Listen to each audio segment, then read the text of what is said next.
Un des préceptes qui m'a beaucoup influencé, c'est notamment le move fast and break things. Le fait d'avoir un bug ou le fait de se tromper est une information. Les équipes de dev, tu vas les pousser à utiliser GPT, produire du code, puis le refactorer. Ouais, exactement. Et je pense que c'est extrêmement important et que ça fait partie du métier des ingénieurs de savoir utiliser ces outils. Les ingénieurs et les personnes qui créent du produit doivent vraiment bosser en psychologie, parce qu'en fait, le code, c'est de la psychologie. Je suis Pierre L'Hôpitalier, cofondateur de Kaibi, société spécialisée dans le digital et le développement applicatif. Ces 15 dernières années, j'ai eu la chance de rencontrer de nombreux CTOs et talents du monde de l'IT qui le sont devenus. Aujourd'hui, je leur donne la parole et ils nous donnent leur vision.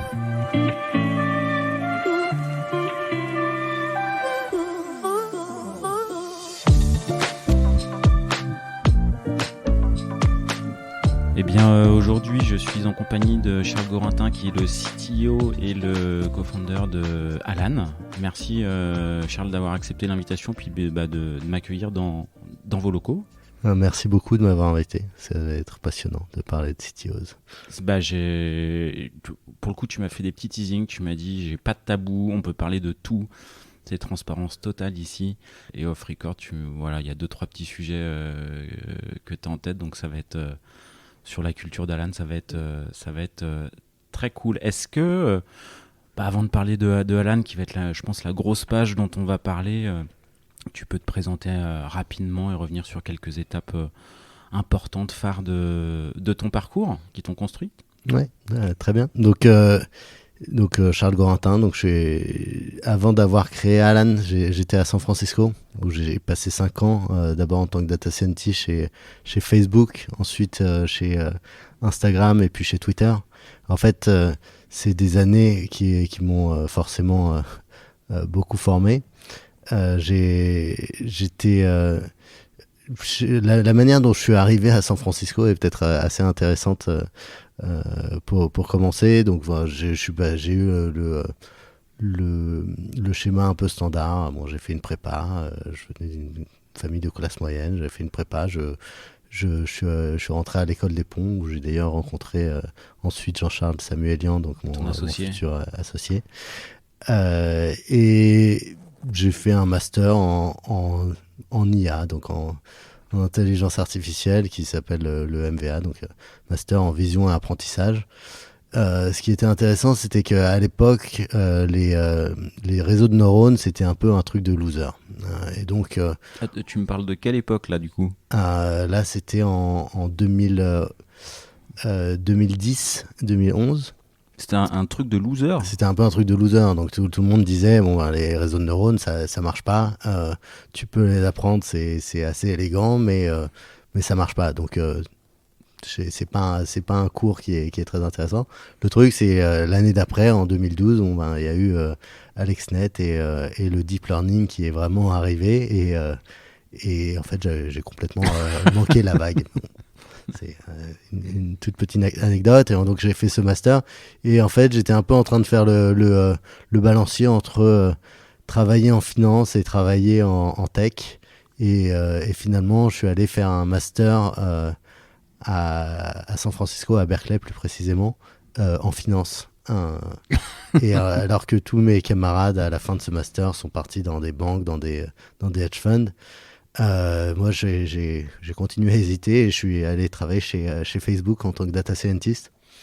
À l'époque, le mot data scientist, ça n'existait pas vraiment. Enfin, c'est la première fois que je l'ai vu. Ouais, il y a une dizaine d'années, c'était les prémices, quoi. Hein. Voilà, c'est la première fois que je l'ai vu, c'était sur mon contrat de Facebook. Donc, je suis arrivé un petit peu juste avant l'IPO en 2012. Et c'était vraiment passionnant. En fait, j'étais vraiment biberonné à la culture Facebook, et ça m'a ouvert complètement un monde différent, notamment dans ma manière d'appréhender la tech, dans ma manière de construire à la fin la culture chez Alan. c'est vraiment quelque chose qui m'a beaucoup inspiré. Qu'est-ce qui t'a inspiré? J'ai reçu quelqu'un d'autre sur Citios qui s'appelle Hugo Venturini, tu connais peut-être, qui a bossé Qui nous rejoint dans 2 semaines. Ah bah tu vois, je l'ai appelé il y a pas longtemps, il me disait tiens, bah, je sors de PayFit, et il savait pas encore où il allait. Voilà. Ok, bon bah voilà, vous connaissez. Le monde est petit. On se connaît un peu. Et bah, il avait un peu détaillé ce qui avait été assez fort pour lui dans ses expériences chez Facebook, justement. Toi, c'est quoi qui t'a... parce que pour le coup, c'est particulier, hein, chez Facebook. Il y a quoi qui t'a inspiré, construit chez eux? En fait, moi, c'était mon premier full-time job. J'avais fait des stages dans des banques. C'était pas du tout inspirant pour le coup. Mais une fois que je suis arrivé chez Facebook, déjà, il y avait un rituel qui était exceptionnel. C'était Q&A with Mark.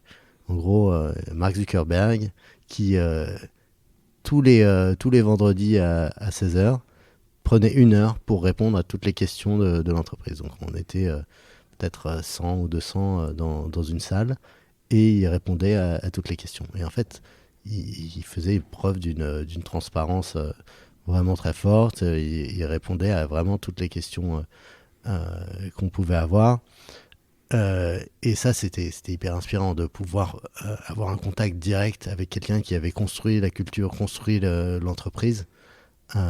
C'était vraiment super inspirant.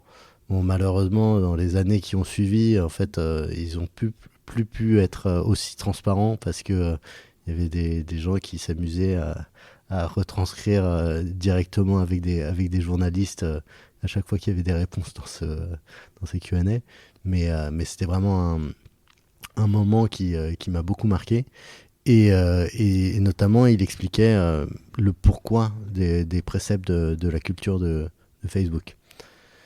Donc, un des préceptes qui, moi, m'a beaucoup influencé, c'est notamment le Move Fast and Break Things. Donc, ensuite, Facebook est revenu un petit peu dessus. Mais c'était tout cette idée que c'était plus important d'avancer que de faire les choses parfaitement. En fait, shipper quoi. Voilà, shipper, se tromper. En fait, après, moi, j'ai creusé beaucoup le concept philosophique. Il y a notamment le concept de l'antifragilité. C'est que, en fait, le fait d'avoir un bug ou le fait de se tromper est une information. Et avoir cette information te permet de prendre des meilleures décisions après.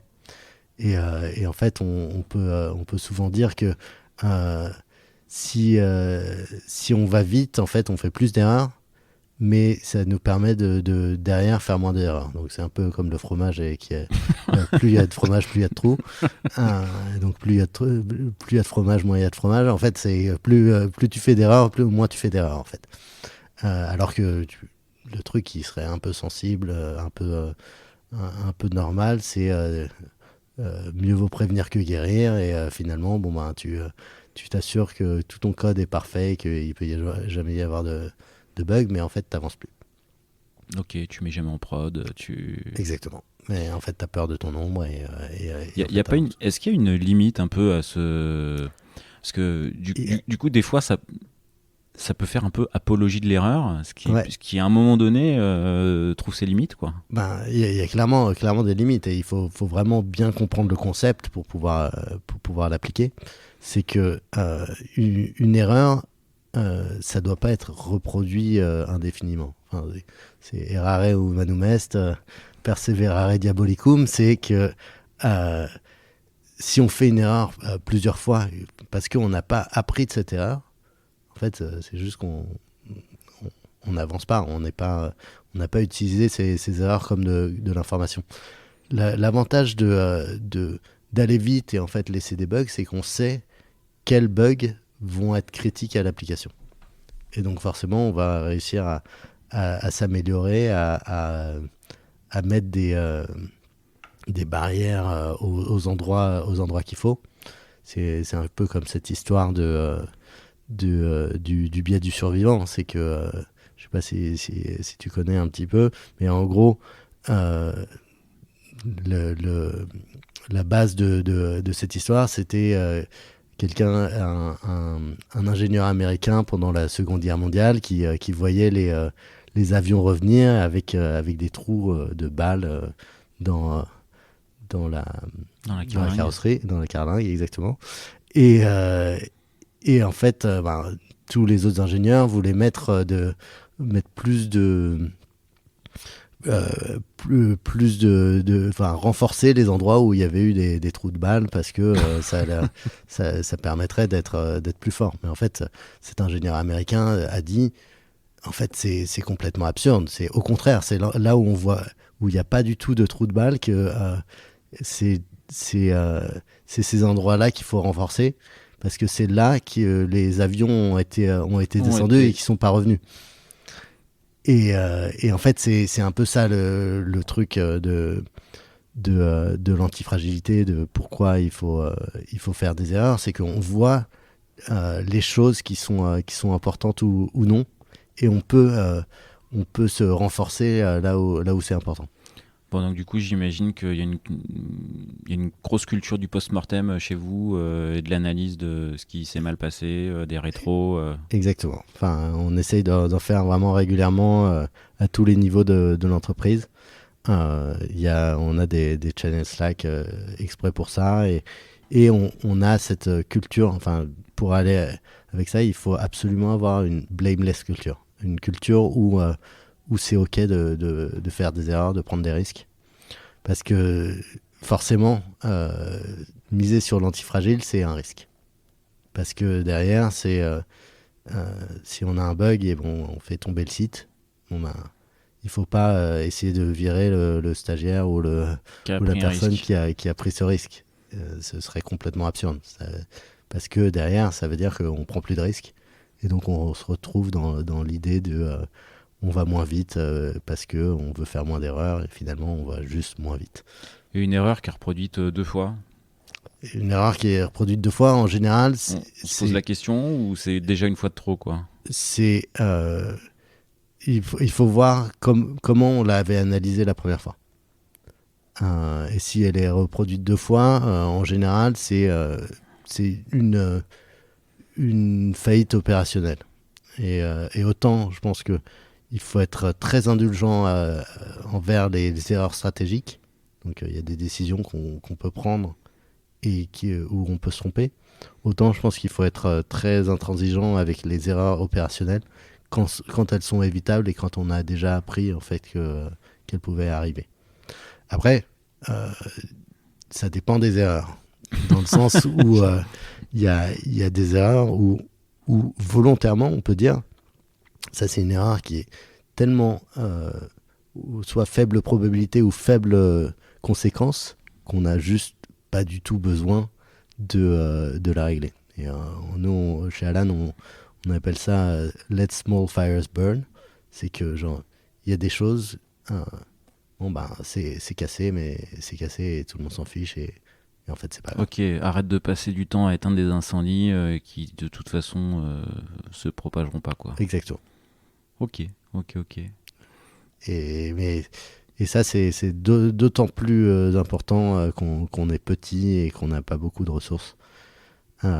Et c'est à mon avis un des facteurs de réussite d'Alan, c'est qu'on a été très vraiment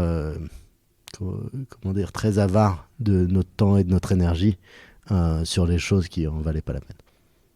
Et indulgent sur les erreurs où vous pouvez prendre de l'info, quoi. Ah, exactement. En fait, ça dépend aussi du contexte. Donc on a eu la chance chez Alan, et ce sera pas toujours vrai, mais typiquement quand ton site de mutuelle tombe entre 4h et 6h du matin pendant 2 heures, c'est pas très grave. Il y a peut-être une personne qui va pas pouvoir envoyer sa facture à 4h du matin. Bon, je sais pas ce qu'elle faisait à ce moment-là, mais c'est pas très très grave. Et donc essayer de se prémunir absolument à ce qui est aucun downtime pour l'entreprise, c'est pas très important. On serait un hôpital et ce serait les urgences, on ferait les choses complètement différemment. Et un downtime pleine journée pic, Ben, pareil ou... si c'est 5 minutes, ben ça peut arriver. Et en fait, c'est chiant et il faut que ça nous pique quand Quand on ça a arrive, ouais. un downtime. Mais il faut pas qu'on se dise oh là là c'est n'importe quoi. Il faut qu'on fasse tous nos process pour que ça puisse jamais arriver. En fait, il faut qu'on puisse tolérer ces downtime. Et en fait, à partir du moment où on peut tolérer ces downtime, ça nous permet d'aller beaucoup plus rapidement pour créer des features, pour tester des choses et donc derrière en fait apporter beaucoup plus de valeur à nos membres. Ok. On a basculé un peu vers Alan, mais du coup, est-ce qu'il y avait d'autres choses qui t'avaient inspiré chez Facebook qui ont été constructeurs, quoi? Ouais. Enfin, il y a eu pas mal de choses aussi sur le fait que les leaders étaient on pouvait très facilement les approcher. Ils étaient assis dans l'open space avec tout le monde. Il y avait un peu ce côté que c'était jamais fini. Un des préceptes, c'est This journey is 1% finished. Donc le trajet, on n'est qu'à 1% du trajet. Et en fait, c'est hyper important. C'est de se rendre compte que même si on a l'impression d'avoir beaucoup avancé, on a toujours une plus grande montagne devant soi. Et donc c'est un petit peu un paradoxe. Il faut réussir à la fois être content et célébrer les petites victoires qu'on a eues dans le passé, mais en même temps, en fait, garder ce sens de l'urgence, ce sens de l'ambition pour continuer à apporter plus de valeur. Et ça, c'est quelque chose qui m'a vraiment marqué. Et ensuite, il y a tellement de parties de la culture Facebook, les hackathons, juste la sensation que en fait on est égal même avec des experts mondiaux. C'est vraiment assez exceptionnel. En fait, se dire que même les experts mondiaux, reste l'accessibilité, la proximité. Ouais, on peut y accéder, ils peuvent répondre à nos questions, ils peuvent nous aider. C'est une chance assez incroyable. Et au niveau de la data, justement, j'imagine que ça a dû te nourrir aussi en termes de... Avec les volumes de données disponibles, à traiter, les use cases, devaient être assez infinis, quoi. C'était en fait une des raisons pour laquelle j'ai rejoint Facebook à la base, c'est que ils avaient à la fois des monceaux de données assez exceptionnels, donc des pétabytes, et des outils pour pouvoir les analyser. Parce qu'on peut avoir toutes ces données et en fait pas pouvoir les analyser, ça peut être un peu compliqué. Et surtout 1 milliard de personnes sur qui avoir un impact. Enfin 1 milliard à l'époque. Et donc moi j'ai bossé tout de suite sur des sujets qui étaient assez particuliers. C'était notamment la lutte contre les faux comptes sur Facebook, la lutte contre le spam. Et ensuite un sujet qui m'a vraiment passionné, qui était... comment créer des liens plus forts et permettre aux gens de résoudre leurs problèmes sur Facebook. Leurs problèmes perso ? Ouais, leurs problèmes interpersonnels sur Facebook. D'accord. Parce que,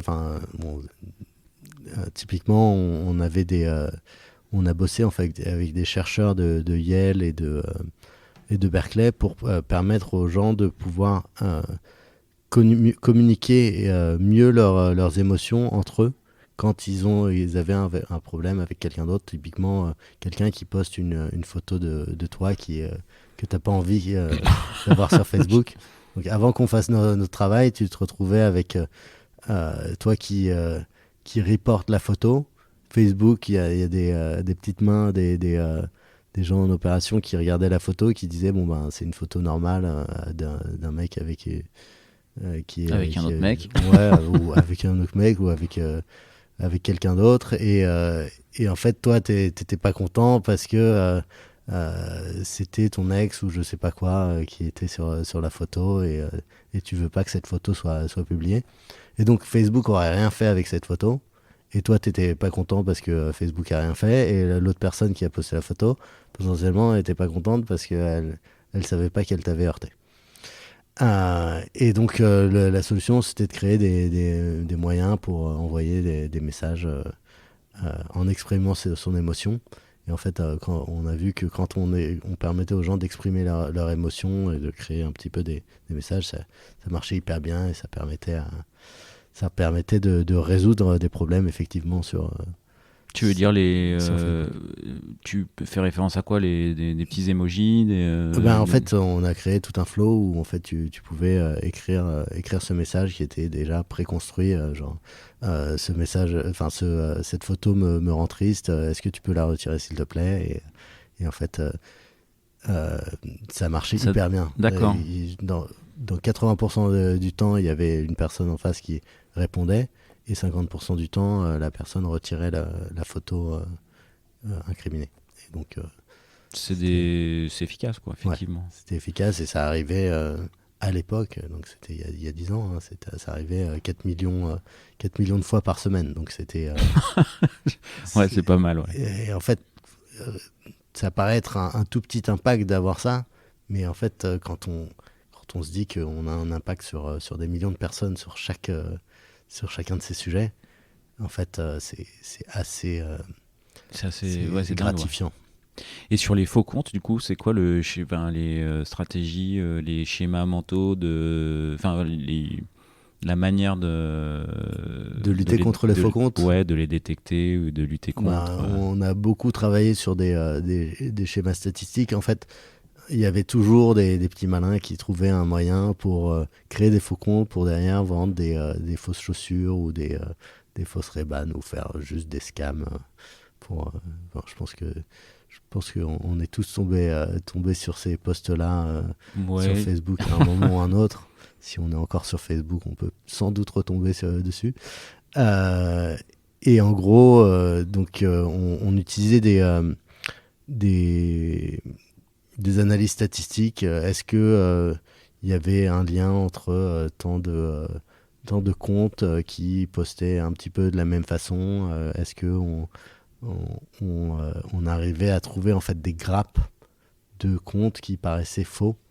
En fait, c'était très souvent difficile de déterminer si un compte unique était faux, parce que c'est assez. En fait, il y a une telle diversité de personnes dans le monde, et quand tu as 1 milliard de personnes qui utilisent un site comme Facebook, en fait, on voit c'est de la tout. petite aiguille. Ouais. Exactement. Et donc, souvent, c'est en masse, en fait, on pouvait trouver des patterns, des motifs qui faisaient qu'on pouvait se rendre compte que c'était forcément du faux. Parce qu'ils faisaient tous la même chose. Et en général, t'as pas 1 million de personnes qui écrivent des messages exactement même de la même les manière. mêmes, ouais. Ok. Et donc, mais c'était assez passionnant parce que l'impression de rendre un outil plus safe à utiliser. Et expérience sympa chez Facebook. Moi, je te la sens vivre en tous les cas. Je vois les yeux qui pétillent encore. C'était passionnant. Et en fait, derrière, j'ai eu la chance de travailler aussi sur la première plateforme de pub d'Instagram. Où, quand j'ai rejoint, on était peut-être une cinquantaine dans l'équipe. Ah ouais, c'est le début de l'aventure, quoi. Ouais, Instagram s'est fait racheter par Facebook. Ils étaient une douzaine en 2012. Et donc, moi, j'ai rejoint Instagram en 2013 et il y avait à peu près 50 personnes là-bas. Et donc, on faisait la première plateforme de pub. Et à l'époque, le fondateur, le CEO d'Instagram, Kevin Systrom, validait chacune des pubs qui allaient sur Instagram, à la main. À la main? Ouais. Et donc, c'était le tout début. C'est artisanal à ce moment-là, ouais. C'était assez drôle.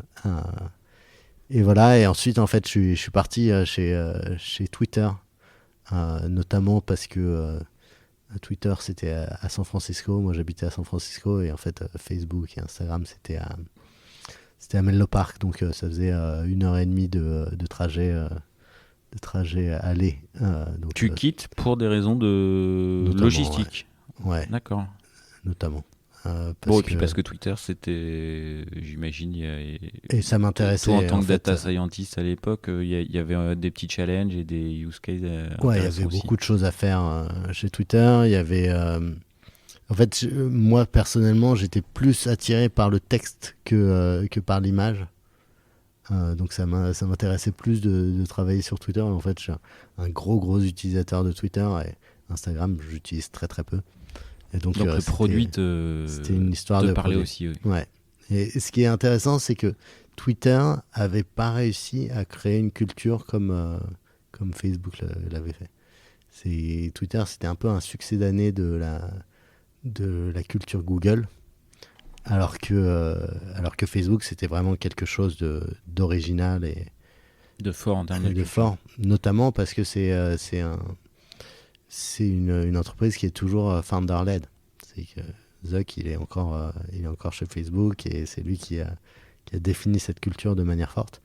Alors que Twitter, déjà à l'époque, en fait, c'était plus les fondateurs qui étaient PDG. C'était à l'époque Di Costolo. Bon, après, il y a Jack qui est revenu. Et bon, je ne commenterai pas sur ce qui se passe maintenant. Ok, c'est une autre histoire.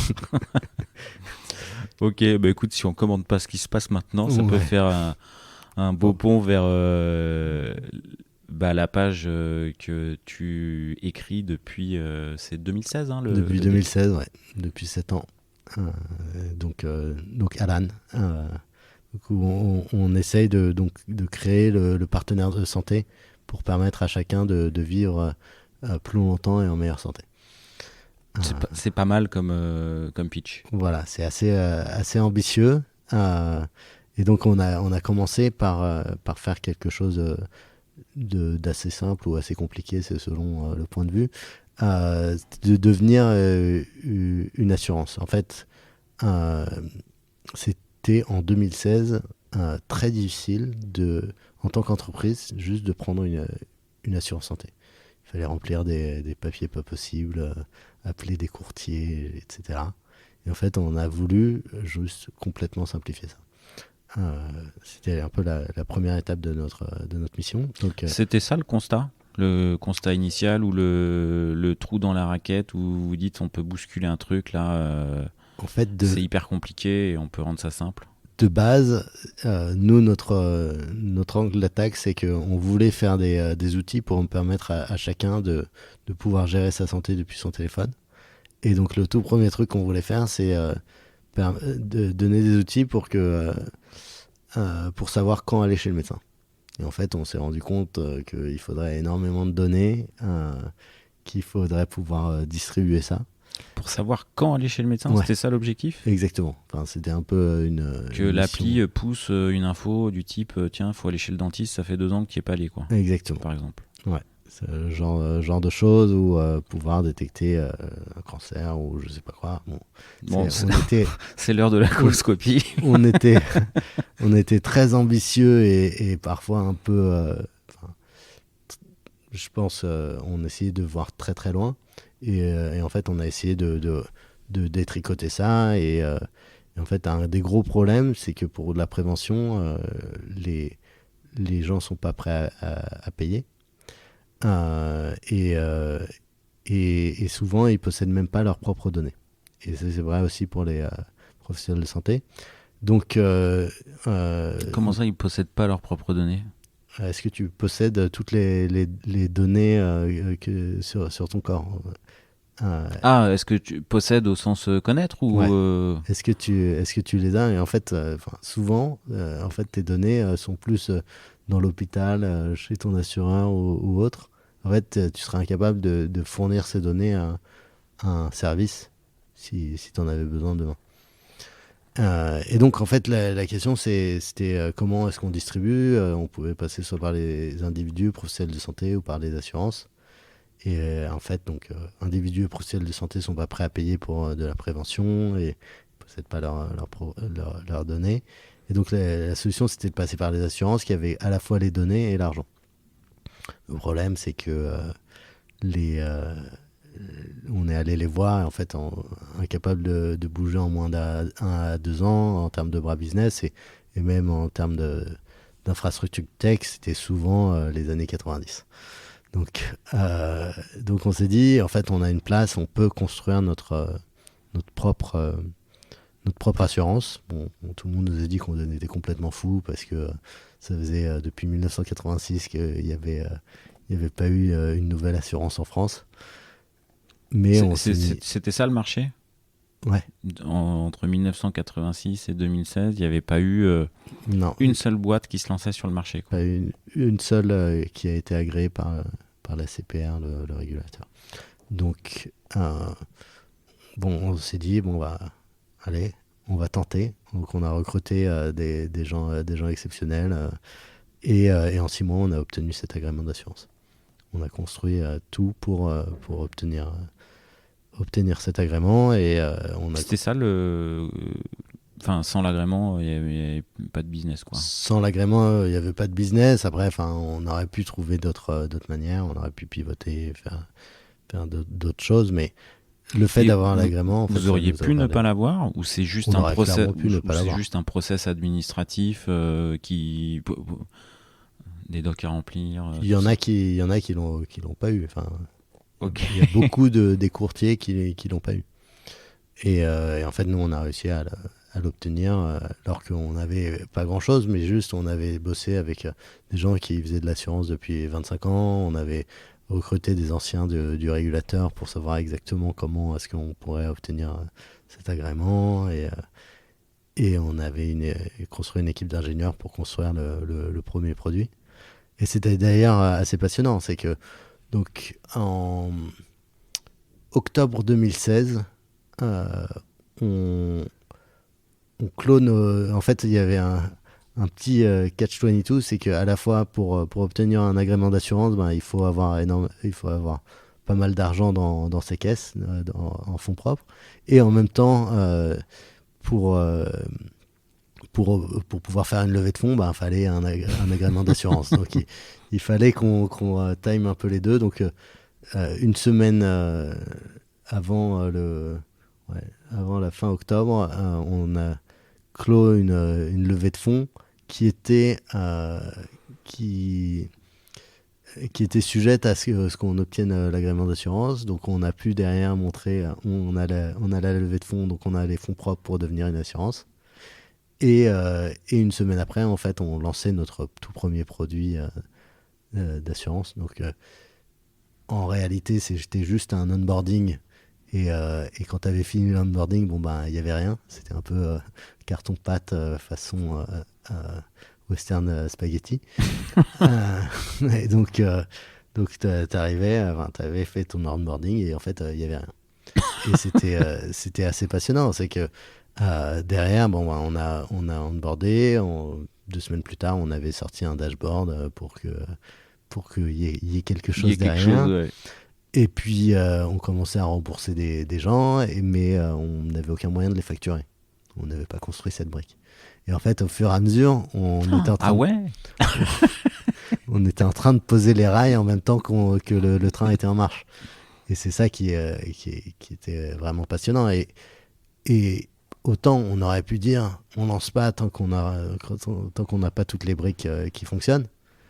Mais si on avait fait ça, en fait, on n'aurait pas pu prioriser. Et on aurait mis 1 an, on aurait essayé de fignoler plein de trucs. C'est ce que tu disais au début, quoi. Shipper, se gourer un peu, mais avancer, quoi. Exactement.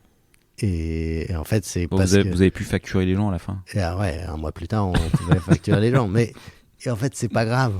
Non. C'est que juste. Vous aviez la levée de fonds dans les caisses, c'était pas le sujet, quoi. Exactement. La prio, c'était apporter le service de remboursement, quoi. Et voilà. Et 1 mois plus tard, on leur faisait leur facture et tout allait bien. Mais on avait sans doute plein de bugs. Il y avait plein de features de notre dashboard. C'était tu cliquais sur un lien et en fait ça ouvrait une fenêtre intercom et ça disait comment est-ce que je peux faire pour faire ce truc-là. Et derrière, nous, on faisait à la main. Et en fait, toute l'équipe était sur intercom et répondait aux tickets. Et je pense que c'est la bonne manière de faire une boîte. C'est en fait, c'est tout le monde est sur le pont pour tout faire, quoi. Et donc, Et avant le levée de fonds, t'as dit on a recruté des gens incroyables, machin, tout ça, mais vous êtes parti avec.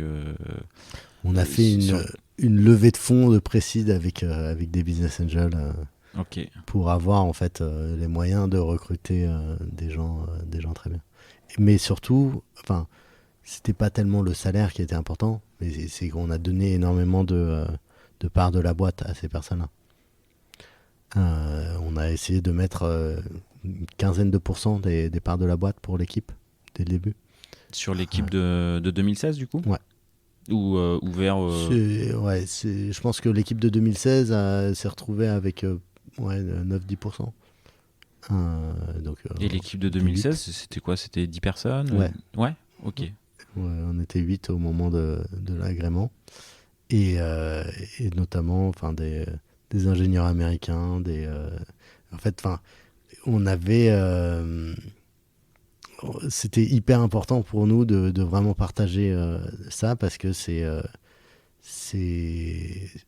eux qui ont construit la première version, quoi. Enfin, on l'a fait tous ensemble et à la fin, si ça marchait, il fallait que tout le monde à la fin soit payé.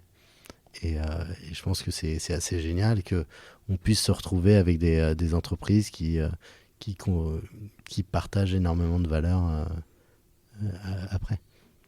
Bon, du coup, l'équipe de 2016, elle a fait un pari gagnant, quoi. Ouais, parce clairement. que si on se projette 7 ans plus tard, en 2022, vous valorisez la boîte à 2,7 milliards, quelque chose comme ça. Ouais. Et je pense que, on a créé, je pense, plus d'une vingtaine de millionnaires, en tout cas sur le papier. Mais ça, ça fait partie des raisons pour lesquelles on fait ça. C'est que on crée quelque chose et aussi on permet à des gens de vivre une aventure incroyable et à la fin, tout le monde est récompensé d'une certaine manière. Et toi, est-ce que ça t'a changé la success story, ou tu te sens être resté complètement le même? Forcément, hein. Tout le monde change, mais c'est aussi parce que les années défilent. J'ai un petit peu plus de poils blancs dans ma barbe et voilà. Et puis j'ai un enfant et il y a plein de choses qui rentrent en ligne de compte. Qui évoluent. Est-ce que c'est le succès qui change quoi que ce soit? Je sais pas. C'est difficile de comparer avec les vies que j'ai pas vécues. Mais j'espère être resté le même. Être resté constant. Ouais. Voilà. Parce que ça aurait pu être quelqu'un d'autre. Et je reste conscient de ma. Je reste humble dans le sens où il y a eu beaucoup de chance dans cette histoire. Et vous avez fait une grosse levée de fonds 2022. Ouais. J'ai cru lire que maintenant l'objectif c'était viser la renta, parce que quand on fait des levées de fonds, c'est c'est pour accélérer, être en conquête.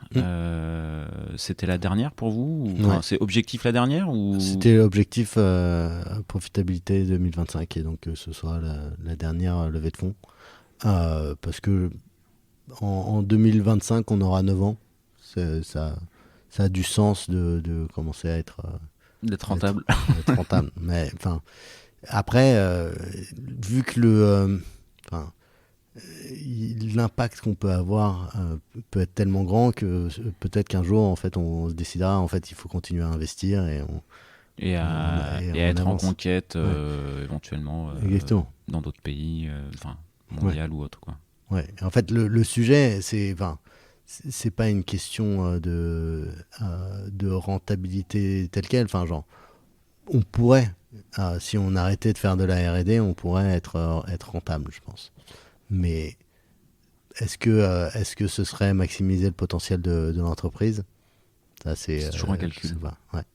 Donc, mais c'est pas vraiment un sujet. Ben, on travaille dessus parce que je pense que c'est hyper important de rester lean, de rester frugaux dans la manière dont on fonctionne.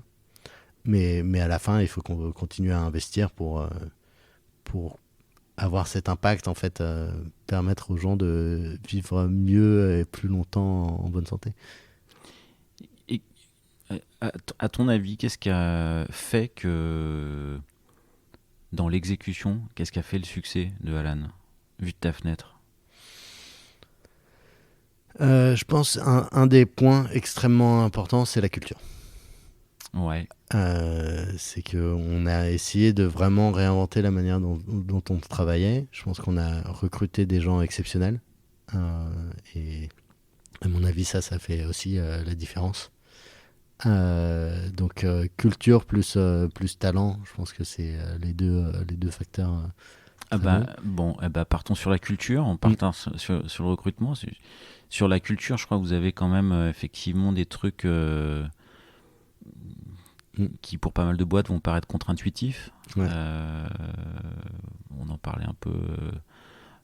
Pas de meeting, stack de management, pas trop non plus. Ouais. Voilà, je te laisse expliquer. Ouais. Donc en fait, on a écrit nos valeurs. Il y avait personne dans la boîte on a écrit des valeurs et comment on voulait créer notre boîte. Et je pense que c'est extrêmement important que les boîtes réfléchissent avant de subir. En fait, c'est très facile de subir une culture et en fait, tu as des gens qui arrivent et juste tu subis comment ils fonctionnent. Et à la fin, les pires choses qu'on tolère deviennent de facto notre culture.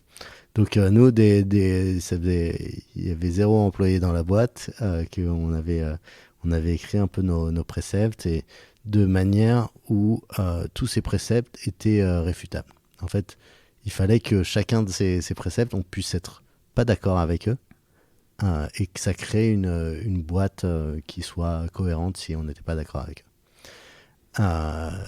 Dans le sens où, par exemple, un des préceptes d'une de nos valeurs, c'est transparence radicale. Et il peut y avoir des entreprises qui travaillent dans le secret. Une boîte comme Apple marche très bien comme ça. Et c'est complètement l'opposé de cette valeur de transparence radicale. Mais nous, on a décidé de travailler en transparence radicale et donc toutes les informations. Très inspiré de ce qui t'avait marqué chez Facebook, avec notamment les Q&A, le vendredi, 1 heure, tout ça, machin. Exactement. Mais on a essayé d'emmener ça encore plus loin. Ouais, ça se matérialise comment, du coup? Le truc le plus simple, c'est la grille de salaire qui est complètement ouverte et disponible à la fois en interne et en externe. Genre, donc tout le monde dans la boîte est sur une grille de salaire et il n'y a pas d'exception. Il n'y a pas de discussion, t'es d'accord, pas d'accord. Exactement. Ouais. Et ça, c'est une force énorme déjà parce que ça crée un environnement qui est juste, où en fait chacun peut savoir en fait combien les autres sont payés. Donc déjà, ça permet d'enlever tous les ragots, toutes les rumeurs sur un tel est payé ceci, etc. La transparence, ça coupe court à tout ça. Ensuite, ça force. Ça amène pas des débats entre égalité et équité? En tous les cas, à l'entrée, t'acceptes la grille, quoi. Donc, ouais. Donc ça vous en crée peut-être pas tant que ça en interne, quoi. Tout le monde, je peux le justifier très simplement. Tout le monde n'apporte pas la même valeur à l'entreprise et donc tout le monde va pas avoir le même résultat. Qu'on soit très junior ou très senior, il y a des différences et ça fait partie de la manière dont la société fonctionne. Ok. Et donc et derrière il y a une question de justice. C'est que toutes les décisions qu'on prend sur cette grille, en fait, il faut que, comme elles sont transparentes, il faut qu'on prenne des décisions justes. Parce que sinon, l'équipe va nous dire non, ça c'est pas juste et moi, pourquoi j'ai pas ça, etc. Et donc, en fait, la transparence force la justice. Donc ça, c'est un truc qui est vraiment hyper important pour nous. Euh, et donc, ça veut dire qu'on va pas négocier avec quelqu'un qui dit ah bon ben j'ai euh, j'ai une autre proposition qui est 3000 euros au-dessus de la vôtre. Est-ce que vous pouvez pas matcher, etc. Nous, on va juste dire non. C'est niet. Et en fait, c'est un avantage en termes de négociation. C'est que ça nous permet de rester sur notre position. Parfois, on perd certains talents, mais peut-être que s'ils sont partis autre part pour 3000 euros par an, c'est que en fait, ils n'étaient pas hyper passionnés par la boîte, parce que c'est peut-être pas le sujet. Bon. Et derrière, ça permet aussi de lisser beaucoup d'inégalités structurelles dans la société. Donc typiquement, quelqu'un qui va être sous-payé dans un autre boulot, et souvent en fait on voit que c'est les personnes, soit les femmes, les personnes qui font pas partie d'un certain monde, qui vont être un petit peu sous-payées dans certains boulots. Et donc nous, en fait, comme ces personnes-là rentrent dans la grille, parfois il y a eu des gens qui ont eu des jumps de 15 000 euros, 20 000 euros dans leur salaire, ouais. Mais parce qu'elles étaient sous-payées dans leur job d'avant. Et donc pour moi, c'est vraiment un facteur de justice, en fait, cette transparence. Et ça permet aussi de faire que que les gens soient pas payés à leur capacité de négociation, qui globalement est pas leur capacité de travail. Donc je pense que c'est important pour la justice. Derrière, il y a derrière, en fait, cette transparence s'applique aussi sur toutes les décisions dans la boîte. Donc on travaille que par écrit chez Alan, et donc tout est fait à l'écrit et tout est disponible pour tout le monde dans la boîte. Donc si on parlait de levée de fonds, genre quand on faisait notre levée de fonds, c'était complètement ouvert à toute la boîte, que on était en levée de fonds et à qui on avait parlé, etc. Et derrière, le fait d'être... parce que des fois, les fonds avec qui vous discutez, tout ça, ils vous mettent pas des NDA ou des... C'est notre manière de fonctionner. Donc du coup, c'est discuter avec le fonds que toute la boîte est au courant que c'est en cours et... Ouais, mais en fait, il n'y a pas de leak parce que justement, on fait confiance aux gens. En fait, souvent, tu te retrouves avec des leaks parce que tu veux pas dire les choses. Et donc, tu as des gens qui sont pas censés savoir, qui ensuite vont les répéter. Alors que là, en fait, transparent, ça permet juste, on dit, on vous fait confiance. Et donc, ça doit pas sortir. Vous devez pas en parler, même avec votre partenaire. C'est le deal. C'est le deal. Ok. Et ça marche. Et derrière, moi, la transparence radicale, c'est pas mal parce que tu penses que ça marche? Enfin, je veux dire, quelle que soit la taille de la boîte, il n'y a pas un moment, ça atteint ses limites aussi. Il y a un moment, il y aura peut-être une limite et on inventera quelque chose d'autre. Mais on nous a dit qu'il y aurait des limites à 10, à 20, à 100. Et là, on est 500 et ça marche encore. Donc, pour l'instant, pas de sujet, quoi. Voilà. Il n'y a pas eu de mauvaise surprise. Non.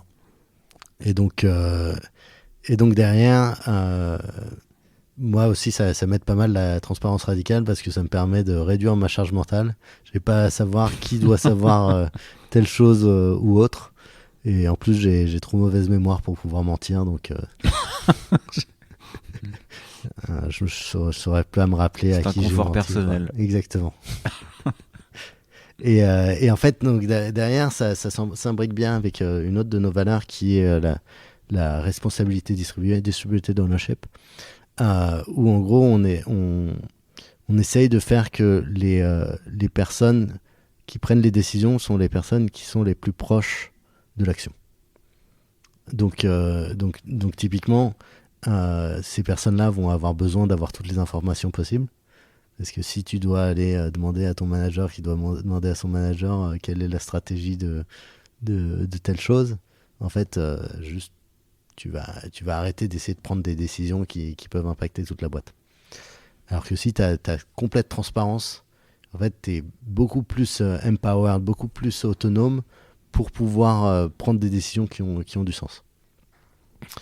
Et donc ça permet vraiment d'avoir des gens chez Alan qui sont engagés parce que on leur fait confiance.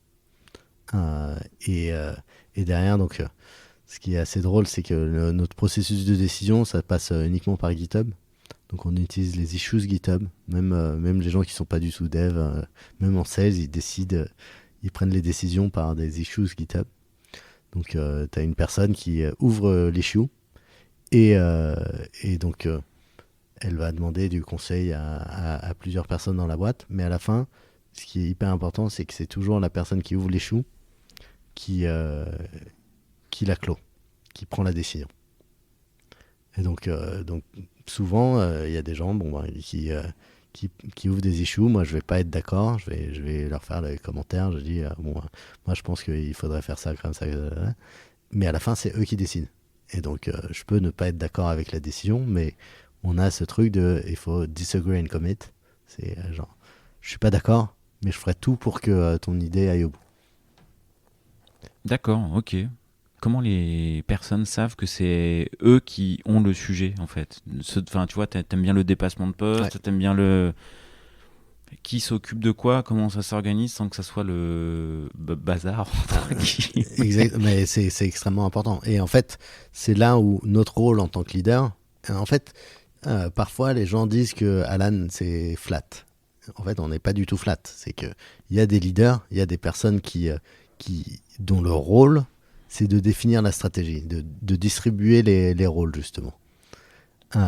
Et on essaye d'avoir ces rôles comme étant très fluides dans la boîte, mais c'est extrêmement important d'avoir des gens qui sont leaders, qui vont définir la stratégie, qui vont dire, toi, tu vas bosser là-dessus, etc. Mais à la fin, les personnes, ils bossent sur le sujet, c'est eux qui décident sur leur sujet. Et en fait, tu as un mix entre le top-down et le bottom-up, où les décisions effectives de comment on fait viennent du bottom-up, mais derrière, la stratégie de pourquoi on le fait, il faut que ça vienne top-down. Ok, bon, du coup, les leaders, ça peut ressembler sous certains aspects à un peu de management quand même, dans le sens où il y a... Et c'est là où c'est intéressant, c'est qu'on a essayé de déconstruire le rôle du manager. En fait, historiquement, le rôle du manager, c'était à la fois d'accompagner des personnes et de leur dire quoi faire. Et nous, on a essayé de séparer ces deux choses-là. Donc d'un côté, on va avoir des coachs. Chaque personne chez Alan a un coach. Donc dans Alan, qui va l'aider à grandir personnellement, à comprendre comment elle peut mieux travailler, comprendre comment elle peut mieux s'organiser, etc. Et d'un autre côté, en fait, on va avoir des leaders locaux, mais qui vont pas s'occuper du bien-être des personnes, qui vont être uniquement là pour faire avancer les projets et faire avancer les sujets. Et donc, en fait, ça a déconstruit un peu ce rôle du manager pour avoir des gens qui peuvent se confier en fait à leur coach, alors que c'est très difficile de se confier à quelqu'un qui vous dit en fait il faut que tu travailles plus, quoi. Ouais. C'est un peu caricatural, mais c'est comme ça qu'on voit le truc. Et toi, ton rôle entre 2016 et maintenant, j'imagine que tous les 6 mois ou tous les ans, quand tu regardes dans le rétro, ta semaine type, elle change. Ouais. C'était quoi ton rôle du départ, les grandes étapes, les grands moments où tu changes un peu de casquette, quoi? En fait, moi, j'ai toujours eu ce précepte que je devais, tous les 6 à 12 mois, me virer de mon propre job. C'est une expression que j'ai déjà entendue effectivement, du CTO de batch notamment. Si tu connais, Ouais, ok. Non, pour le coup, c'est vraiment essayer de me virer de mon boulot. Donc j'ai un peu un process que j'appelle le process de l'accordéon. En gros, je vais prendre un sujet, je vais creuser, je vais passer tout mon temps dessus, et monter une petite équipe, essayer de défricher un peu les sujets de manière philosophique, vraiment comprendre de manière intime l'essence d'un sujet. Et ensuite, à un moment, je vais avoir trop de responsabilités. Donc à ce moment-là, c'est un peu mon zénith et je dis stop. Je passe la balle. Et je commence à distribuer en fait toutes les choses que je faisais. Donc ça me permet de créer des leaders, donc des gens qui vont reprendre le flambeau. Et derrière, moi, je vais pouvoir les coacher, je vais pouvoir les aider à être meilleurs dans leur boulot parce que je le comprends très bien, parce que je l'ai fait avant. Derrière, ça permet aussi que je regarde différents sujets. Donc je distribue tout ce que j'ai fait, et à un moment, en fait, j'ai plus rien à faire. Je pars à Bali pendant 2 semaines. En vrai, je suis jamais allé à Bali, mais et ensuite tu retrouves un truc. Et en fait, à ce moment-là, c'est un peu vertigineux. C'est genre, j'ai plus rien à faire. Mais ça me permet d'avoir du temps pour aller regarder en fait tout le business, aller creuser et voir là où je peux avoir le meilleur impact après. Et en fait, aller poser la première brique sur le prochain sujet. Et en fait, ce cycle-là, je l'ai fait pas mal depuis le début de la boîte. Donc, tout au début, ça voulait dire coder dans l'équipe en tant qu'ingénieur. Ensuite, c'était recruter une équipe d'ingénieurs plus grosse, donc définir les process de recrutement et comment on voulait faire ça. Ensuite, j'ai bossé sur des choses comme la privacy, comment est-ce on définit notre stance dessus, comment on construit tous les process pour que le GDPR nous tape pas, le RGPD important nous tape pas quand on est acteur santé, quoi. Exactement. On était en 2018, donc c'est à peu près le moment d'application. Ensuite, ça a été lutte contre la fraude, comment est-ce qu'on définit notre position, quel process on fait, comment on fait pour être très bon là-dessus. Et là, récemment, depuis à peu près 1 an, c'est tout ce qui est IA. Comment est-ce qu'on prend la vague et on arrive à créer une boîte qui est bien en avance par rapport aux autres sur tous les sujets IA. Et on peut en parler un peu ? Ouais, volontiers. Du coup, j'imagine que tu as creusé le truc, t'as poncé le truc un peu dans la théorie, dans la technique et dans les use cases que tu pouvais adresser chez Alan. Ouais. Si sur les 3 pans, t'as des... Enfin, je sais que tu postes sur LinkedIn et pas que sur le sujet, mais preneur. Exactement. Donc, en fait, il y a un peu plus d'1 an, j'ai envoyé paître tout ce que je faisais pour me focaliser purement sur l'IA, parce que je sentais qu'il y avait... je pars sur l'IA, quoi. Voilà. Et en fait, je sentais qu'il y avait quelque chose qui était en train de se passer avec les Transformers. J'étais beaucoup inspiré par notamment Hugging Face, qui, je trouve, ils font du travail assez génial. Et en fait, la sensation qu'il y avait quelque chose qui était en train de se passer. Et donc, j'ai dit, je vais arrêter de faire quoi que ce soit. Je vais me focaliser à me remettre à niveau en intelligence artificielle. En fait, j'avais fait mon master 10 ans plus tôt.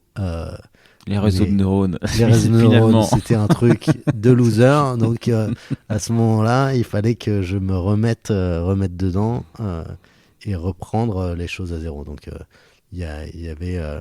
donc, j'ai refait des réseaux de neurones à la main, reconstruit les trucs pour vraiment bien comprendre le sujet, commencer à utiliser les Transformers. Donc, c'est un peu les nouvelles générations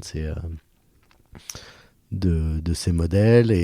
Tu arriverais à vulgariser comment ça fonctionne? Alors, comment vulgariser comment fonctionnent les transformers. La vraie différence donc, euh, des transformers, c'est le concept de l'attention qui a été introduit en 2017. Mais en gros, ces modèles-là, donc typiquement GPT, donc ChatGPT par exemple, euh, c'est des, des générateurs de mots. En gros, tu vas avoir une phrase et tu vas demander à ton générateur de mots de juste générer le mot d'après. Et globalement, aujourd'hui... Quel est le mot le plus probable qui vient après le mot d'avant, quoi? Exactement. Et donc l'IA aujourd'hui, c'est à peu près ça. C'est des générateurs de mots. Donc tu, tu vas voir je suis Charles Gorintin, je suis. Et sans doute le truc d'après, c'est CTO ou quelque chose comme ça. Et, et en fait, bon, ben, c'est appris sur énormément de données. Et la vraie différence des transformers, c'est que il y a ce concept de l'attention. C'est que historiquement, en fait, tu essayais de comprendre une phrase juste en regardant les fréquences des mots et essayer de comprendre la phrase. Alors que là, en fait, tu vas regarder chaque mot et ça va être une énorme multiplication de matrices pour voir les relations entre les différents mots de ton contexte qui passent ensuite dans ton gros réseau de neurones pour essayer de prédire le prochain token. Donc c'est en fait un sous-mot qui va être qui pourrait être généré.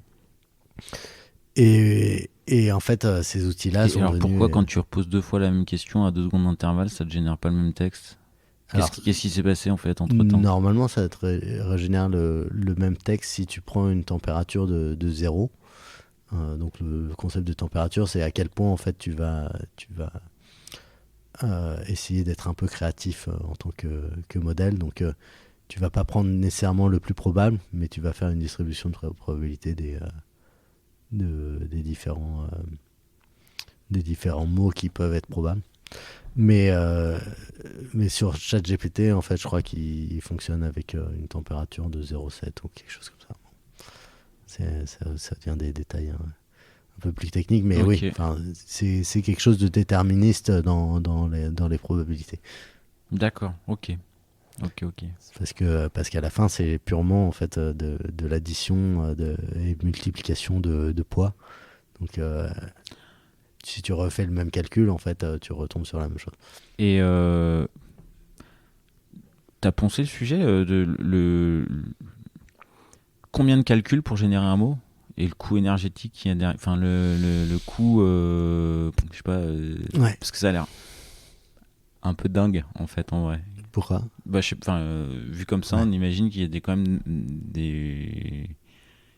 beaucoup de calculs pour chaque mot, quoi. Ouais, il y a beaucoup de calculs. Enfin, ça dépend de la taille des modèles. Mais oui, il y a beaucoup de calculs. Euh, le truc, c'est qu'au fur et à mesure, en fait, le coût de ces calculs se réduit parce qu'on découvre de nouvelles techniques, on découvre des nouvelles façons de faire. Donc, prendre les choses, en fait, aujourd'hui pour chaque calcul, je ne sais pas si ce serait hyper pertinent. Il y a forcément des data centers qui carburent beaucoup. Je pense que c'est un sujet sur lequel il faudra se poser un moment, mais je pense que c'est trop tôt dans la courbe de l'innovation pour se la vraiment poser, quoi. se focaliser là-dessus. Je pense que c'est sûr dans le numérique, il y a des sujets d'écologie et je pense que c'est très bien que les boîtes fassent au moins une fois un bilan carbone pour savoir en fait à quel point elles ont un impact, un impact sur l'environnement. Euh, Après, essayer de couper les cheveux en quatre en supprimant ces emails qui ont pas été archivés. Je ne sais pas si c'est des choses qui sont vraiment très très pertinentes. Ouais, oui, je crois que se battre sur les emails non archivés, c'est. Je crois que c'est même contre-productif, mais bon. J'ai reçu Benoît Petit de Hublot sur CTOs qui bosse beaucoup ces sujets, qui accompagne des DSI là-dessus. Ouais. Et comme toi, il disait que le combat des emails, c'était peut-être pas le sujet et que prolonger la durée de vie des PC des gens, c'était peut-être déjà plus utile, quoi. Exactement. Des choses comme ça, je pense que c'est hyper important. Et enfin, le sujet climatique nous concerne tous, mais il faut savoir en fait là où on a vraiment un impact. Et typiquement, nous en tant que boîte, en tant qu'Alan, on se dit, nous, notre impact, ça va être sur la santé. Donc, vaut mieux qu'on se focalise à fond sur notre santé parce que chaque euro qu'on dépensera chez Alan sur la santé va être beaucoup plus va avoir un effet de levier beaucoup plus fort que si on le dépense sur de l'environnement où on n'y connaît rien et où on n'a pas forcément des gros leviers parce que notre bilan carbone est très très très très faible en fait pour une boîte de notre taille. Et alors du coup justement en termes de use case, enfin là tu t'es remis à jour techniquement sur comment ça fonctionne, sur les modèles, tout ça. Exactement. Et j'imagine, tu as pensé au business d'Alan et comment l'IA pouvait accompagner. Donc, c'est quoi les pistes que tu as pré-creusées peut-être ou poké ou... En fait, il y a eu pas mal de choses. Un des premiers trucs, parce que c'était un peu la vague, il y a tout ce qui est le branding génératif. C'est en fait, on a une mascotte, on a une sorte de petite marmotte qu'on a appelée Ali qui représente Alan et en fait on voulait l'utiliser un petit peu partout dans nos présentations internes, externes, sur notre site, etc. Et donc on a commencé j'ai commencé à entraîner des modèles spécifiquement sur cette marmotte pour pouvoir générer automatiquement en fait des images avec cette marmotte là. Et donc aujourd'hui, on a un outil en interne où tu peux générer ta mascotte dans n'importe quel setting de manière avec une très bonne qualité. Et donc on économise des centaines de milliers d'euros en freelance qui ferait les images, etc. Et en fait, on peut beaucoup plus personnaliser toutes nos présentations, tous nos produits en fait en utilisant ces marmottes. Donc ça, c'était un peu le premier truc qu'on a fait. Derrière, en fait, à toute la vague avec les large language models qui ont énormément d'impact sur à la fois le coût de service pour nous. Donc un exemple, c'est on utilise ces gros modèles de langage pour extraire de l'information de factures. Et donc typiquement, on peut extraire d'une facture combien ça a coûté, qui était le professionnel de santé, etc. pour pouvoir rembourser les gens en moins d'une minute. Donc typiquement, tu peux uploader ta facture sur Alan et t'es pas sorti de chez ton ostéo que t'es déjà remboursé. Que t'as un message de ta banque qui t'a dit Alan t'a remboursé. Et je pense que ça crée en fait vraiment du delight, une sensation. Sur l'expérience client, c'est assez fou, quoi. Un effet assez incroyable. Et derrière, ça veut dire aussi qu'on a moins à payer des petites mains pour transcrire en fait. Faire de la saisie de facture. Exactement. Et ça nous économise quelques millions par an. Donc ça, c'est un sujet. Ensuite, il y a énormément de choses qu'on peut personnaliser grâce au LLM. Parce que en fait, on peut générer des choses qui sont pertinentes à nos membres. Mais surtout, un des premiers trucs qu'on a essayé de faire, c'est l'éducation. En fait, c'est extrêmement important pour nous d'éduquer toute la boîte pour qu'ils sachent utiliser ces nouveaux outils. Parce qu'on on est persuadé qu'on est plus efficace avec ces outils-là. Donc on a commencé à créer une GPT Academy où en gros où on a du contenu pour permettre à chacun de comprendre à quoi ça sert et comment l'utiliser. Derrière, il y a une partie qui est... Il y a un honneur du sujet. Enfin, c'est toi ouais, le honneur ou... enfin, moi, je suis le lead sur le sujet. Après, il y a pas mal de gens dans la boîte qui travaillent dessus. Donc là, ça se matérialise comment genre, On a fait... Alors, donc, pas de réunion. On a fait, ouais, donc Un channel. Notion avec pas mal de contenu là-dessus. Bon, des channels Slack pour partager les informations.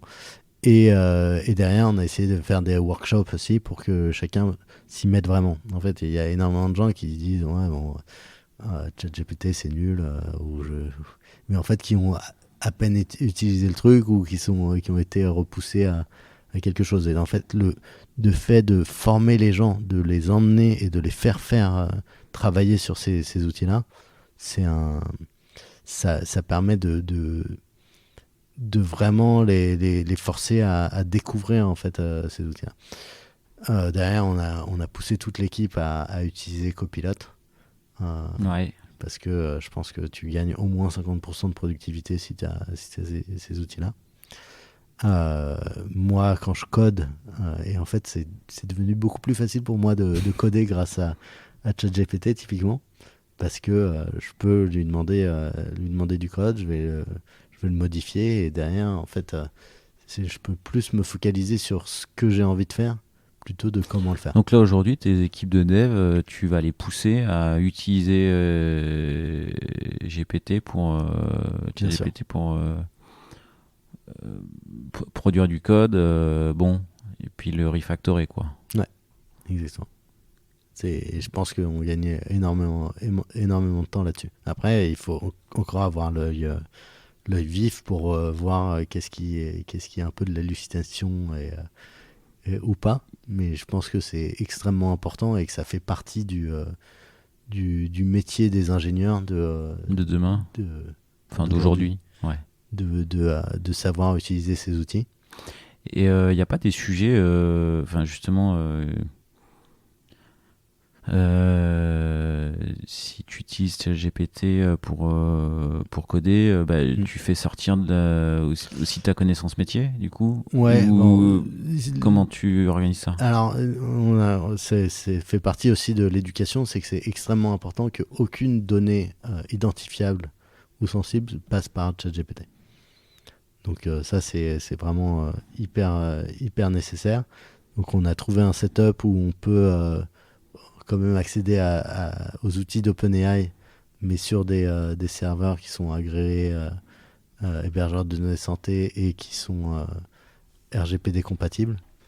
Donc il y a Azure qui fait du hosting de ces API en France. Donc ça... Ok, ça c'est sujet traité. Ça permet de simplifier. Malheureusement, on n'a pas encore accès à GPT-4 dessus. Mais bon. Mais donc ça, c'est un sujet. Mais donc il ne faut pas que des données sensibles puissent passer par ChatGPT. Ça, c'est extrêmement important d'avoir ça. Mais alors du coup, demain, tu recrutes des développeurs. Tu leur demanderas pas forcément la... compétence, tu leur demanderas la compétence ChatGPT. Je les formerai s'ils tu les pas. formeras. Mais je pense que ça arrivera naturellement parce que tu gagnes de la productivité. Ok, et qu'est-ce que tu attendras pour le coup, ce qui devient important, c'est savoir regarder si ton code il est solide, s'il est dry, s'il est kiss, si le naming est bon. Ouais. Mais ça, C'est ça que tu vas attendre. Un ordinateur est capable de le faire assez bien sur la moitié des choses que tu viens de mentionner. Ouais, pour toi, ça fonctionne déjà Ouais. très bien, ouais. Et donc, après, c'est. Alors, c'est du coup, plus c'est quoi l'œil humain, il va avoir. le métier de l'ingénieur, ça va être beaucoup plus de comprendre, en fait, ce qu'il est en train de faire. En fait, d'une certaine manière, on est en train de monter en termes d'abstraction. L'intention que tu veux mettre, en fait. Exactement. Okay. Et en fait, quel est ton contexte et pourquoi ça a plus de sens de structurer en monorepo ou microservice ou je sais pas quoi, ou parce que ça dépend de ton contexte. Et ça va être plus des décisions comme ça qu'un ingénieur va devoir prendre et comprendre, genre, qu'est-ce qui est important pour nos membres, qu'est-ce qui est important pour les utilisateurs, quelles erreurs on peut avoir dans notre outil. Est-ce qu'on doit avoir un truc qui fail jamais ou on peut avoir un truc un peu plus brittle. Enfin, tout ça, c'est des décisions qui doivent être conscientes et qui seront faites par les ingénieurs, comprendre les requirements produits, comprendre ce que les gens attendent. Et donc, moi, mon pronostic, c'est qu'il y aura plus d'ingénieurs, il y aura plus de gens qui vont pouvoir créer des choses avec du code dans 10 ans qu'il y en a aujourd'hui. Parce que, en fait, paradoxalement, on réduit le coût de la création de valeur par le software. Et donc, en fait, on va pouvoir avoir du software en fait, à beaucoup plus d'endroits. Et donc, on va avoir beaucoup plus de personnes qui vont bosser dessus. Ça va effet rebond. Ça va accélérer encore digitalisation, projet, use case et autres. Et donc, il y aura moins de gens au chômage pour le coup. Ok.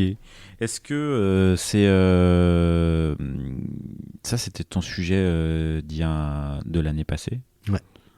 T'es en train de t'auto-virer là du coup? Sur certains sujets là, j'ai beaucoup de boulot sur comment on réinvente à la fois notre customer service. En fait, l'IA est tellement large et enfin que mon sujet d'établir en fait l'IA dans la boîte, je pense que c'est un truc qui commence à être fait, qui commence à être terminé. Donc maintenant, c'est vraiment comment est-ce que je me plonge sur des sujets avec cet outil dans ma besace, quoi. Donc typiquement, le customer service, comment on peut un peu le réinventer avec ces outils-là. Comment est-ce qu'on réinvente la médecine avec ces outils-là. Ça va être un sujet passionnant aussi. Parce qu'il y a tout à réinventer, même la relation avec le médecin. Comment est-ce que on donne des outils aux professionnels de santé pour être beaucoup plus efficaces et se focaliser sur ce qui est important, qui est la relation avec le patient. Qui est pas toujours au centre, quoi. Exactement. Et donc il y a eu un papier qui était hyper intéressant récemment où ils ont essayé de comparer les réponses d'un médecin aux réponses que fournirait GPT-4 à une question sur Reddit, sur un truc de santé. Et ensuite, c'était review en mode double blind par un panel de professionnels de santé. Et de manière assez cohérente, ils ont trouvé que les messages qui étaient écrits par le GPT-4 étaient en général plus empathiques et plus corrects. Et donc en fait, il y a quelque chose qui va changer. C'est fou comme conclusion. Exactement. C'est assez fou et en même temps c'est rassurant dans le sens où ça veut dire qu'on a une opportunité d'améliorer énormément la médecine qu'on a aujourd'hui. Et est-ce que les sujets, justement, à un moment donné, tu voulais dire, tu disais, voilà, dans l'objectif de Alan, à un moment donné, on s'était dit, pousser, savoir quand le patient a besoin d'aller chez le médecin, tout ça, c'est des choses que vous faites déjà ou c'est justement des choses qui vont pouvoir venir avec l'IA? C'est des choses qui vont pouvoir venir, je pense, et justement l'IA va permettre de personnaliser vraiment beaucoup plus tous les parcours de soins, parce qu'on pourrait avoir un médecin personnel, en fait. Et ça va être vrai sur la santé, ça va être vrai sur l'éducation, etc. Où on pourra avoir nos tuteurs personnels. Je commence déjà à utiliser des choses comme ça. Mais, enfin, et, et, euh, et aujourd'hui, ce qu'on fait en fait en mode pré-IA, c'est on dit bon bah t'as pas été chez le dentiste depuis un an, voilà une notification pour te dire d'aller chez le dentiste. Et c'est basique, et c'est simple, et c'est bien parce que tu peux globalement pas te tromper. En général, moins t'es intelligent, plus les gens ont de l'indulgence avec toi. Euh, si t'essayes de faire un truc trop intelligent et que tu te gourres, les gens sont en général pas très contents. Mais c'est notamment pour ça que je pense que les ingénieurs et les personnes qui créent du produit doivent vraiment bosser en psychologie parce qu'en fait le code c'est de la psychologie. Oh là, ça sera peut-être dans le montage les petites phrases d'accroche. Ouais. Ah bah tiens, ça me fait peut-être un pont vers les quelques questions finales. À part le code, c'est de la psychologie et le code, c'est la loi. Est-ce que tu as un proverbe qui t'accompagne? Proverbe, maxime, alors, expression ou moi, plusieurs? J'ai une expression que j'aime beaucoup, c'est essayer de try to make others fall into the pit of success. En gros, essayer de faire tomber les autres dans le puits du succès. C'est que c'est extrêmement important pour moi que quand on résout un problème, en fait, que la manière la plus bête d'utiliser un produit, d'utiliser un outil, d'utiliser n'importe quoi, ce soit la bonne manière. En fait, il faut tout faire pour que ce soit que j'ai pas besoin de réfléchir pour utiliser les choses de la bonne manière. Après, si j'essaye de faire un truc alambiqué, je tombe sur la mauvaise solution, bah, ce sera de ma faute. Mais pour permettre aux gens autour de soi de bien utiliser les outils, il faut absolument qu'ils fall into the pit of success. Tu sais, je t'avais posé la question tout à l'heure, c'est quoi un peu le facteur clé de succès, Alan? Tu m'as dit culture et recrutement. Ouais. Et si moi j'avais dû répondre à la question, bon, je suis utilisateur d'Alan hein, pour le coup.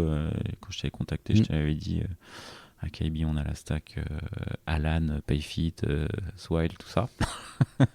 On est bien équipé et je trouve que le côté UX, UI, facilité de prise en main, rapidité, et puis le côté, t'en parlais tout à l'heure, tiens, t'es à peine sorti de l'ostéo que t'as reçu ton... Ouais. C'est assez... c'est un facteur clé de succès, quoi. Donc ça rejoint un peu ce que tu... Mais pour moi, en fait, tout ça, c'est les conséquences d'avoir une culture et des gens qui sont très bien. Ce ne sont que des conséquences. Ouais. Okay. Parce que en fait, si t'as des gens très bien avec une mauvaise culture, bon, en général, ils s'en vont, et donc t'as plus de gens très bien. Si t'as une très bonne culture avec des gens pas très bien, bon ben, t'as pas de culture non plus. Ils restent et tu fais pas des choses géniales.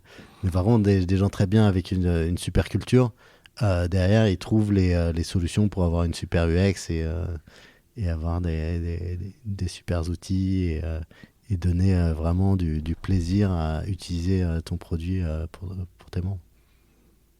Bon, bah ça aurait pu être une conclusion, mais c'est pas la conclusion. Est-ce que tu as un surnom, connu ou pas connu, ou d'autres histoires? Alors, j'ai pas un surnom spécifiquement, mais en fait, on a des all hands chez Alan, donc où on se retrouve tous pour présenter un peu ce qu'on a fait le dernier mois. Et en général, j'aime bien me déguiser pour course et HoloLens. Je me déguise pas vraiment, j'utilise les snap caméras pour changer un peu mon visage. Et donc j'ai eu pas mal de surnoms qui sont venus de là. Donc, à un moment j'avais pris un truc qui rajeunissait mon visage et j'ai eu le surnom de Baby CTO. Je me suis déguisé en marmotte, je suis devenu Charles Motte. Ah bon, t'en as eu quelques-uns quoi. Passagers, voilà. mais... Et donc j'ai tous les emojis qui vont avec. Mais c'est en général des choses assez gentilles, ou c'est peut-être que les gens me disent pas les trucs qui sont moins gentils. Ok. Est-ce que tu donnerais un titre à cet épisode? On a parlé de beaucoup de choses. Je pense que on pourrait garder le code, c'est la psychologie. Eh ben, écoute, ça peut être pas mal. Et est-ce qu'il y a une dernière question que je t'ai pas posée et que tu aimerais que je te pose? Je pense qu'on a bien fait le tour. On a bien Merci fait le tour. beaucoup. Et bah, pour le coup, je te remercie d'avoir pris le temps de l'échange. Et puis, j'ai l'impression qu'il y a encore 2-3 sujets autour de l'IA que tu t'es pas encore tout à fait auto-viré, mais quand tu passeras à un autre sujet, n'hésite pas à me recontacter et on en reparle. Bah ouais, moi je suis vraiment je fais partie des gens qui sont à la fois paresseux, qui ont un hubris et qui sont aussi impatients. En fait, pour moi, ça c'est les 3 vertus de l'ingénieur. Donc j'ai besoin de faire des choses de très grande qualité, parce que j'ai le hubris. Je suis paresseux, donc j'ai besoin que ça se fasse avec pas trop d'efforts. Et aussi, je suis impatient, donc j'ai besoin que ça se fasse vite. Et donc les 3, c'est parfait d'avoir l'IA, parce que ça va pouvoir me remplacer et me faire des choses vite, avec pas trop d'efforts et qui seront de bonne qualité. Bon, et ben ça sera la conclusion. Trop bien. Cette fois-ci, c'est la vraie conclusion. La vraie. Merci beaucoup. Merci à toi.